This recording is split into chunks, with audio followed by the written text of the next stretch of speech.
দুর্গাপুরে এসডিও দপ্তর ঘেরাও, বামেদের বিক্ষোভ। ভোটার তালিকা থেকে প্রায় 60 লক্ষ নাম বাদ দেওয়ার অভিযোগ তুলে দুর্গাপুরের মহকুমার শাসক দপ্তর ঘেরাও করে বিক্ষোভ দেখালো বামপন্থী সংগঠনগুলি। বৃহস্পতিবার দুর্গাপুরের মহকুমা শাসক দপ্তরের সামনে অবস্থান বিক্ষোভে সামিল হন বাম কর্মী সমর্থকেরা। এই বিক্ষোভ কর্মসূচিতে উপস্থিত ছিলেন বাম নেত্রী ঐশী ঘোষ, সিপিএম নেতা সিদ্ধার্থ বসু সহ জেলার একাধিক বাম নেতৃত্ব। কয়েক ঘন্টা ধরে এসডিও দপ্তরের সামনে অবস্থান বিক্ষোভ চলে। বিক্ষোভকারীদের অভিযোগ, ভোটার তালিকা সংশোধনের নামে বহু বৈধ ভোটারকে বিচারাধীন অবস্থায় রেখে দেওয়া হয়েছে। পাশাপাশি অনেক ক্ষেত্রেই ইচ্ছাকৃতভাবে বৈধ ভোটারদের নাম তালিকা থেকে বাদ দেওয়া হয়েছে। এর ফলে বহু সাধারণ মানুষ তাদের ভোটাধিকার প্রয়োগ করা নিয়ে অনিশ্চয়তার মধ্যে পড়েছেন বলে দাবি বাম নেতৃত্বের। এই প্রসঙ্গে বাম নেত্রী ঐশী ঘোষ বলেন, ভোটার তালিকা থেকে পরিকল্পিতভাবে মানুষের নাম বাদ দেওয়া হয়েছে। বহু বৈধ ভোটার অকারণে বিচারাধীন করে রাখা হয়েছে। গণতান্ত্রিক অধিকার কেড়ে নেওয়ার এই চেষ্টা আমরা মেনে নেব না। যতক্ষণ না সব বৈধ ভোটারের নাম পুনরায় তালিকায় অন্তর্ভুক্ত করা হচ্ছে, ততক্ষণ আমাদের আন্দোলন চলবে। বামেদের এই বিক্ষোভকে কেন্দ্র করে দুর্গাপুর মহকুমা শাসক দপ্তর চত্বরে কিছু সময়ের জন্য উত্তেজনার পরিবেশ তৈরি হয়। পরিস্থিতি সামাল দিতে মোতায়েন করা হয় অতিরিক্ত পুলিশ বাহিনী। তবে শেষ পর্যন্ত শান্তিপূর্ণভাবে এই কর্মসূচি শেষ হয়।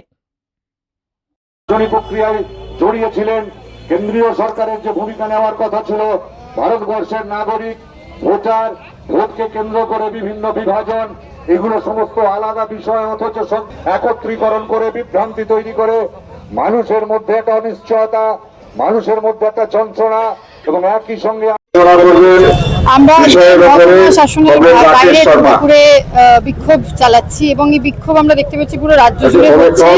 60 লক্ষেরও বেশি নাম বিচারাধীন বলে সন্দেহ। 2002 এর ম্যাপিং যাদের হয়েছে, তারপরেও এত নাম বাদ গেল কেন? তাহলে সিস্টেমে কি ফেলিয়ার ছিল, প্রশাসনের আমরা জানতে চাই।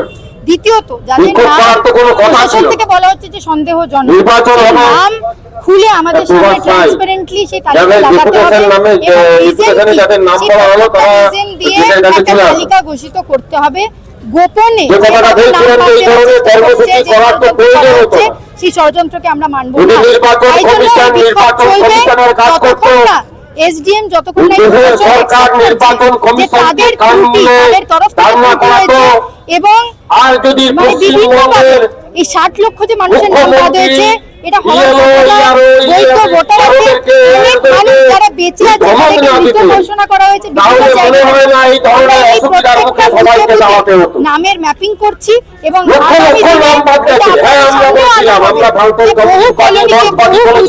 বহু ওয়ার্ডে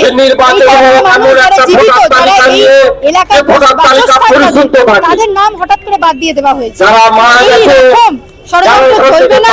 বিজেপি ইলেকশন কমিশনকে ইউজ করে আগেও বিহারে এরকম ষড়যন্ত্র করার চেষ্টা করেছে, মহারাষ্ট্রতে করেছে, এবার পশ্চিমবাংলায় নতুন ষড়যন্ত্র। বিজেপি এই কাজ করার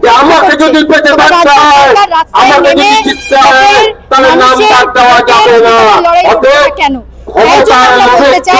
আমরা রাস্তায় আছি এবং এই লড়াই বিক্ষোভ চলবে মানুষের নথিভুক্ত হচ্ছে না। হ্যাঁ, আমি এইমাত্র খবর পেলাম মহকুমা শাসকের দপ্তরে গিয়ে মার্ক্সবাদী কমিউনিস্ট পার্টির যারা আছেন তারা বিক্ষোভ দেখাচ্ছেন। নাটক করে কি লাভ? আপনাদের 2014 সালের পর থেকে সিপিএম তো ভোটটা বিজেপিকে বিক্রি করে দিয়েছে। সন্ধ্যাবেলায় যখন মিডিয়াতে বসেন তখন কিন্তু তৃণমূলের বিরুদ্ধে এসব কথা বলেন সবসময়। আবার আপনাদের বাড়ির মেয়েরা লক্ষ্মী ভাণ্ডার থেকে শুরু করে স্বাস্থ্যসাথী কার্ড থেকে শুরু করে ছেলেরা যুবসাথী প্রকল্প থেকে শুরু করে সব তো আপনারা ভোগ করেন। কেন এরকম করছেন? এসআইয়ের বিরুদ্ধে মমতা বন্দ্যোপাধ্যায়ের নেতৃত্বে যে লড়াই শুরু হয়েছে ভারতবর্ষের মাটিতে, ইতিহাস রচনা করেছে, সেগুলো সব ভুলে গেলেন। জ্ঞানেশ কুমারের বিরুদ্ধে আপনাদের বলার ক্ষমতা নাই, কেন্দ্রের বিরুদ্ধে বলার কোনো ক্ষমতা নাই। কারণ 2011 সালের নির্বাচনে যখন হেরে গেলেন তার পিছনের ইতিহাস কিন্তু সিবিআই ইডি ভয় আছে। সেই জন্য আপনারা বিজেপির বিরুদ্ধে মুখ খোলেন না, যেটা সহজে বিক্ষোভ দেখানো যায়। এসডিও সাহেবের সামনে গিয়ে বিক্ষোভ দেখা যায়। মানুষের জয় করতে যাবেন না, মানুষের মন জয় করে কোনো লাভ নেই।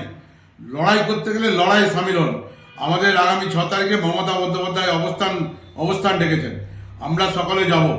এসআইআর যে কাজ চলছে আমরা আজকে কর্মীদের উদ্দেশ্যে বলেছি যারা যারা বাদ আছে তাদের 6 নম্বর ফর্ম ফিল আপ করে আমরা কিন্তু 1 ইঞ্চি জমি ছাড়বো না।